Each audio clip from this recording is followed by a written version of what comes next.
aí, meus amiguinhos, a entrevista mais difícil de conseguir foi a entrevista com o Dr. Raisson. A gente vai falar sobre a aprovação dele, a gente marcou, desmarcou, marcou de novo, mas deu certo. Agora vamos conversar com ele para a gente saber como foi que ele aprovou na prova do Revalida, quais foram as estratégias que ele utilizou. Vamos embora. Bom dia, doutor. Feliz aqui de estar com você. Bom dia, Rafa. Me conta, a primeira pergunta que eu sempre faço é de praxe. Como foi que você me conheceu? Então, eu te conheci através de uma amiga minha, que ela também estava se preparando para a prova do Revalida, isso lá em 2020, né? E daí ela me mandou um link daquelas lives que você fazia, bem aquelas lives bem iniciais, assim, umas lives bem longas, que tinha temas bem, que você dava uma detalhada bem aprofundada nos temas. Então, foi a partir dali, aí eu entrei em contato contigo, pedi para entrar no grupo de WhatsApp, e a partir daí eu fui te acompanhando, só que eu acompanhei mais na parte, digamos assim, mais na parte final da prova de 2020, né, que foi em dezembro. Então, quando começou as semanas Revalida, a destrinchar mais questões da prova, depois veio o Tips Revalida, então foi nessa fase mesmo que eu dei uma olhada e falei, peraí, aqui tem um diferencial que realmente vai me ajudar no que eu estou buscando. Entendi. Então foi através das lives e o curso que você me conheceu. Me conta, como foi que você se preparou para a prova teórica? Você fez quantas vezes a prova teórica? Como é que foi a sua história? Me conta. A prova teórica, em 2020 eu comecei a me preparar, né? E eu estudava por videoaulas e questões. E aí depois, na reta final, eu passei a me focar mais nas questões em si, nas questões do Revalida mesmo. Antes eu ainda vinha resolvendo questões também de residência, as chamadas provas de irmãs, que o pessoal comenta muito, fala bastante, mas na reta final mesmo eu foquei nas provas do Revalida, né, do INEP, e tentei entender a dinâmica da prova, como que os temas realmente eram cobrados, e foi essa a minha preparação para 2020, porém eu não fui aprovado em 2020, me faltaram um pouco mais de 2 pontos na discursiva, porque foi dividida a nota. Entendi. O POCUS me atrapalhou, eu reprovei, acho que por conta do POCUS, porque foi ali que a minha pior nota, e aquilo ali, por ter algo desconhecido, me deu uma desestabilizada na hora da prova, e tentei recurso, não aceitaram, e acabou ficando aí por pouco mais de 2 pontos, até que aí dá aquela desanimada, tudo, e aí saiu o edital, de uma maneira até inesperada, né, em 2021, e ali eu vi uma nova chance, falei, não, eu vou agarrar essa oportunidade, vou levantar a cabeça e seguir em frente. E aí eu acho que dessa vez eu já fui sabendo como que seria a prova, eu já fui com uma visão mais aberta, com a mente mais aberta em relação à prova. Eu continuei, não foquei muito em videoaula, foquei mais nas questões, fui acompanhando novamente todas as lives que foi fazendo, o curso Tips, eu também, algum tema que eu tinha alguma dificuldade, algum conceito mais importante, que era de prova, que às vezes eu não lembrava, eu recorria ao curso, dava uma olhada nas aulas e eu foquei mais em questões. Fui resolvendo todas as questões, fui acompanhando as lives da Semana Revalida e aí deu certo. Em 2021, passei mais tranquilo e fui mais confiante e deu certo. Importante, as coisas importantes da sua trajetória, porque é isso que eu quero entender, é isso que eu quero que as pessoas entendam. Existe um dado que é bem legal do Revalida, que ele fica mostrando o percentual de aprovados a partir das chances que ele tenta. Então, a maioria das pessoas sempre aprovou no Revalida da segunda chance. Seja agora na prova teórica ou prática, né? Porque agora você pode passa na teórica e fazer várias vezes a prática, ou então, né, tem várias opções agora. Mas geralmente o que acontece é que a maioria das pessoas, mais de 50%, aprovam na segunda tentativa. Então, se você está na sua segunda tentativa, eu quero lhe dizer que é muito bom, porque você com certeza tem uma chance muito alta de aprovar nessa tentativa. Para quem aprova de primeiro, é o atípico, tá?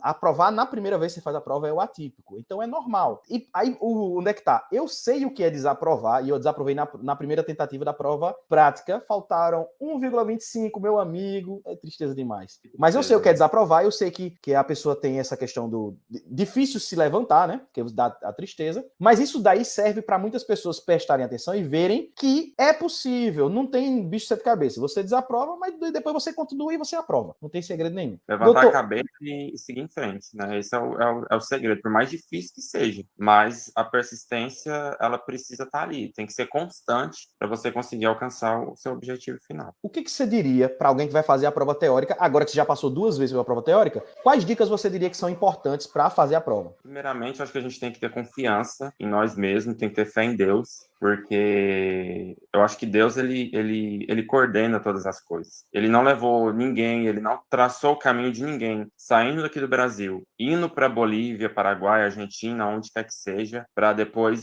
retornar ao Brasil e ficar estagnado.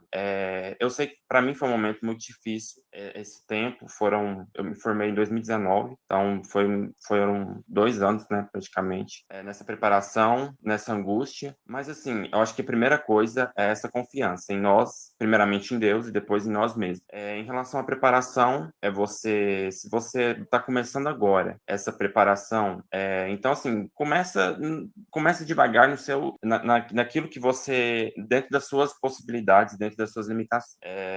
Os temas, aprofunde alguma coisa, alguma aula, algum conceito, isso é muito importante, mas assim, a chave é você associar com as questões, porque a prova, ela não é uma prova que você vai estar ali, é uma prova teórica, mas é uma prova que exige de você, na verdade, saber como resolver a prova. Não é o conhecimento, mas é a sua, digamos assim, a sua malandragem frente à prova, de você saber resolver aquele caso clínico que está apresentado ali. Então, assim, essa associação de você pegar a prova, as provas antigas, você resolvendo uma por uma, ver os temas que mais se repetem, ver a maneira como é cobrado. Geralmente é casos clínicos o Revalida. Não vem que se vem assim, às vezes pode aparecer uma coisa ou outra conceitual, mas o Revalida é mais caso clínico, é uma conduta, é um diagnóstico, é um tratamento, é algo nesse sentido. Então, eu acho que tem que ter essa visão detalhada especificamente para a prova do Revalida. Não adianta você querer estudar X sendo que cai Y.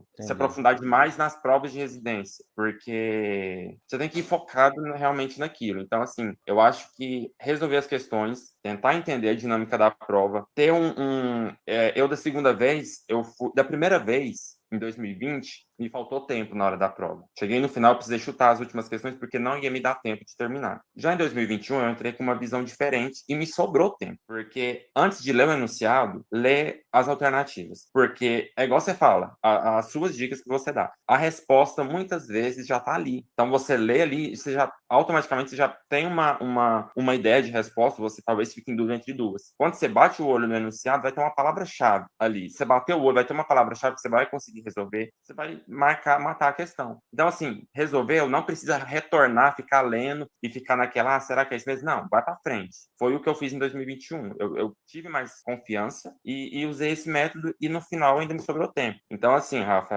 a dica que eu dou é essa. Primeiramente, confiança, fé em Deus e um estudo direcionado, resolução de questão e procurar os melhores meios para se obter esse êxito da aprovação. Entendi. Você vê, né? Você agora já passou por todo o processo e quando você olha para a prova, por exemplo, você pega a prova 2022 e olha, eu tenho certeza que se você olhar para você vai dizer, oxe, mesma coisa. Mas o cara que está começando, ele não consegue enxergar. Não consegue, manda mensagem para mim, indignado, dizendo, Rafael, a prova foi muito difícil, a prova foi diferente. E toda vez eu pego a prova e, por incrível que pareça, a galera achou muito mais difícil a de 2022. Pois a primeira vez que eu fiz, eu acertei muito mais a de 2022 do que a de 2021. Aqui era fácil, que todo mundo disse que estava fácil, né? Primeiro disseram que estava difícil. Aí começou a provar muita gente, aí o povo disse depois que estava fácil. E agora, 2022, quando eu fiz, muito mais fácil, né? Do que é tudo do mesmo jeito, não é questão de mais fácil ou mais difícil. A prova é sempre a mesma prova, não tem dificuldade. Me conta, Raíssa. Inclusive, eu também, tipo assim, tava acompanhando os grupos do pessoal falando, nossa, prova difícil, caiu isso, caiu aquilo, caiu muito estadiamento. Eu fui olhar e falei,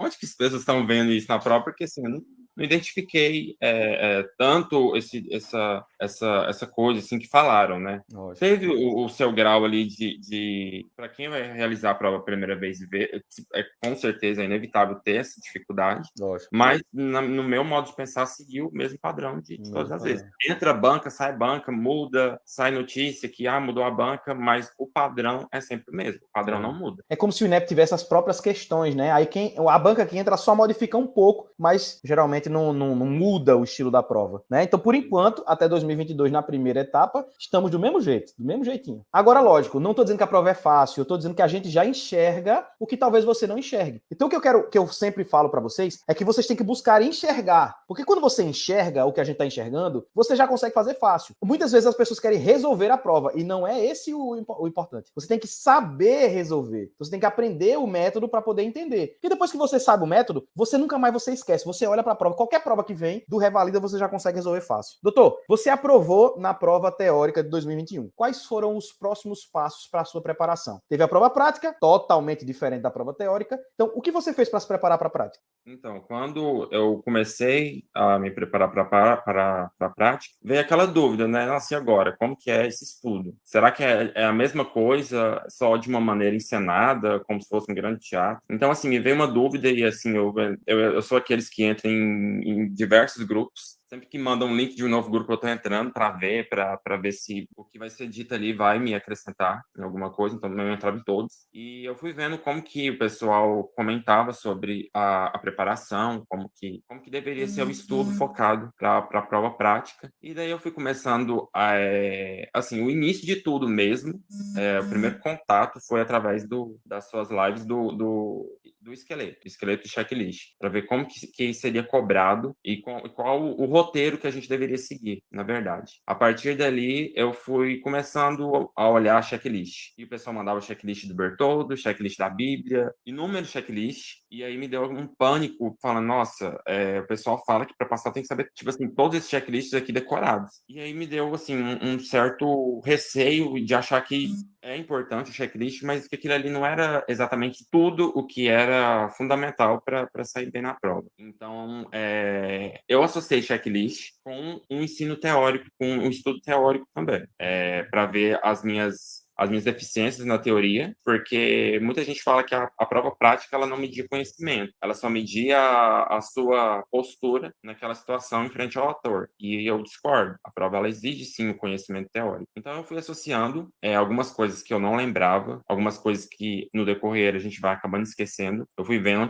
onde eu tinha essas lacunas que eu devia preencher. Fui associando com checklist, mas assim, não fiquei tão naquele desespero de eu preciso decorar esse checklist. Não adianta se decorar. Você tem que entender o mecanismo da prova. Então, assim, através, com alguns amigos a gente fazia grupos de estudo por videochamada, até porque cada um de um canto diferente. Então, a gente discutia um tema, um ia dando a ideia para o outro de como poderia ser feito aquela situação em si, e aí a gente aplicava aquilo em algum checklist. Um era o ator, outro era o médico, e a gente ia fazendo essa rotatividade. Entendi. Então, assim, basicamente foi dessa maneira que foi o meu estudo para a prova prática. Assim. Doutor, uma pergunta. Você acha que a pessoa que chega lá na prova, porque na prova teórica, quem não fez as questões, chega lá e não consegue fazer a prova, porque a prova tem um estilo, você mesmo falou que você em 2020, você faltou tempo, 2021 já sobrou, porque você já sabia o que você estava esperando. Na prova prática, quem chega lá sem saber, por exemplo, o esqueleto que a gente tanto fala, daqui a pouco a gente começa sobre ele. Se o cara não sabe o esqueleto, o cara chega lá para pensar as perguntas lá na hora, você acha que o cara consegue desenvolver as estações? Eu acho que é mais difícil, assim, dificilmente, porque ali eu posso dizer que, assim, aqueles 2 dias de prova, para mim, foram, assim, dias, assim, eu paro para pensar naqueles dias e eu não sei o que descrever, sabe? A tensão que foi aquilo, acho que foi um dos dias mais tensos, assim, da minha vida, sabe? Então, assim, chegar ali sem um roteiro programado, sem você ter um esqueleto em mente e sem saber o que realmente a prova ela vai querer de você, é mais difícil. Porque junta ansiedade, junta nervosismo, junta cansaço de horas ali esperando. Então, é mais complicado. Eu aconselharia já ir com aquilo, com um esqueleto formado na mente. Por mais que venha alguma intercorrência ali durante a estação, não consta no roteiro, não consta no script, mas é seguir aquilo ali. Eu acho que essa é a chave, assim, para você não se perder dentro da estação. Você tem um molde a ser seguido. Entendi. Porque você identifica muitos pontos de graça que a gente ganha nas estações. Existem isso mesmo, pontos de graça? Você percebeu que tiveram alguns pontos que você ganhava só por perguntar? Como foi isso lá na hora das provas? Existe, primeiramente, a empatia. Sempre que você sempre chegar, você sempre falar o seu nome, se apresentar para o paciente, perguntar o nome do paciente, eu sempre tinha em mente que eu sempre iria perguntar o nome, a idade e a profissão do paciente. Sempre. Mesmo se constava na lista, seriam 3 perguntas que eu sempre iria perguntar. Eu coloquei isso na minha cabeça. E aí depois eu até vi o pessoal reclamando, né? Porque a profissão do paciente já constava ali na folha de instruções, para que perguntar e tudo. Então, assim, essas 3 perguntas sempre vai estar pontuando. Pode ser, antigamente pontuava bastante Era.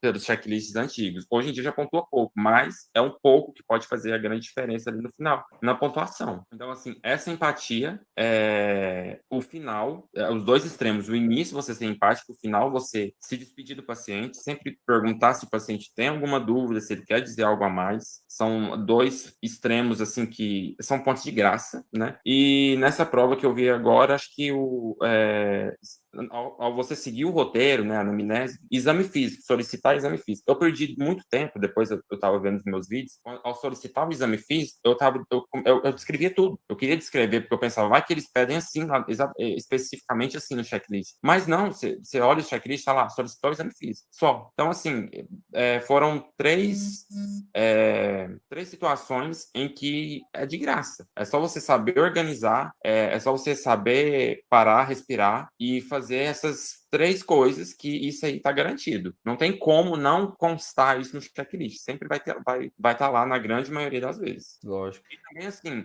não só, eu vou ser empático com ator, com atriz, porque isso aqui vai estar no checklist. Não, você ser empático, porque isso vai te ajudar no decorrer da prova, assim, porque se você ser empático, talvez o ator, ele te entregue alguma coisa ali, ele te dá algum sinal, ele te faz alguma coisa que ele possa estar te guiando e te ajudando naquela situação. Então, Verdade. eu acho muito importante, e são esses 3 os pontos que eu vi como pontos grátis, assim, durante a estação. E isso é verdade. Isso que você falou, assim, ele te ajudar, né? E também, quando você esquece de perguntar se ele tem alguma dúvida, às vezes 3 pontos você perde, porque 2 dúvidas ele tem, 3 dúvidas ele tem. Então, se você não pergunta, além de não ganhar o ponto de perguntar se tem dúvida, ainda perde o ponto de, por exemplo, naquele paciente com apendicite, ela tinha dúvida o que era o apêndice, qual era a função. Então, se você perdia esses 2 pontos, lá em 2020, por exemplo, na prova prática de 2020, ou então, perguntar, aquele cara, se perguntar se podia sair para fumar, o cara do infarto. Então você vê, se você não perguntasse se ele fumava, talvez ele não te dissesse, não fizesse essa pergunta. Ou então outra coisa, né? Se você perguntasse. Então sempre perguntar vai levar você a algum lugar que ele quer que você vá, né? Então, alguma dúvida que ele tem, você não pergunta, ele não vai dizer a dúvida. Só se ele gostar muito da sua cara. Se ele gostar muito da sua cara, aí mesmo sem você perguntar, ele vai te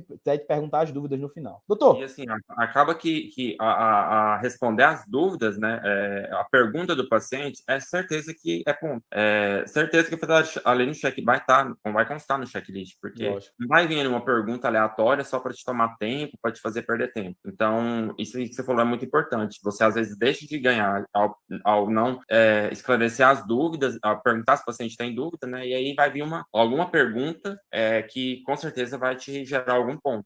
Doutor, eu quero lhe agradecer muito pela sua participação. É muito difícil a gente parar um tempinho para poder fazer. A vida é muito corrida, então eu quero lhe agradecer muito. Quero lhe parabenizar pela sua aprovação, porque o processo é complicado, o processo é penoso, a gente sofre demais e eu sei, porque eu passei junto com você por isso, sei o quanto é sofrido. E queria que você desse suas considerações finais para a gente poder encerrar nossa entrevista. Bom, eu queria agradecer, Rafa, a oportunidade de estar falando aqui. E também eu quero dizer assim, que cada um deve confiar em si, deve acreditar no seu potencial. É uma época difícil da nossa vida, é uma fase difícil em que a gente, nós mesmos nos cobramos, tem uma família por trás nos cobrando. Então, a gente seguir em frente, sabe? Eu reprovei no teórico uma vez, levantei a cabeça, segui em frente. Quem reprovou agora na prática, eu imagino, eu sei a dor, a dificuldade, a tristeza, a injustiça, que é uma reprovação mediante alguns erros que a gente presencia durante a prova, mediante recursos que não são avaliados e consta lá no seu vídeo. Então, levantar a cabeça, por mais difícil que seja. Agora tá tendo prova constante, né? Já tem uma data marcada agora para junho, então ninguém tá assim perdido, sem saber quando que vai ter uma nova edição, já tem uma nova data marcada. Então, dar essa dose de ânimo pro pessoal, que levanta a cabeça, segue o jogo, continua e vai dar tudo certo. Esse ano é o ano da aprovação de todo mundo. Todo mundo está esperando já há vários anos reprovando, esse é o ano de aprovar. Papai do Céu abençoe todos vocês, meus amiguinhos que assistiram esse podcast Revalida. Não se esqueça de curtir, compartilhar, se inscrever no canal, deixar o seu comentário e também curtir, compartilhar, se inscrever e deixar o seu comentário, tá certo? São os 4. E até o próximo podcast Revalida.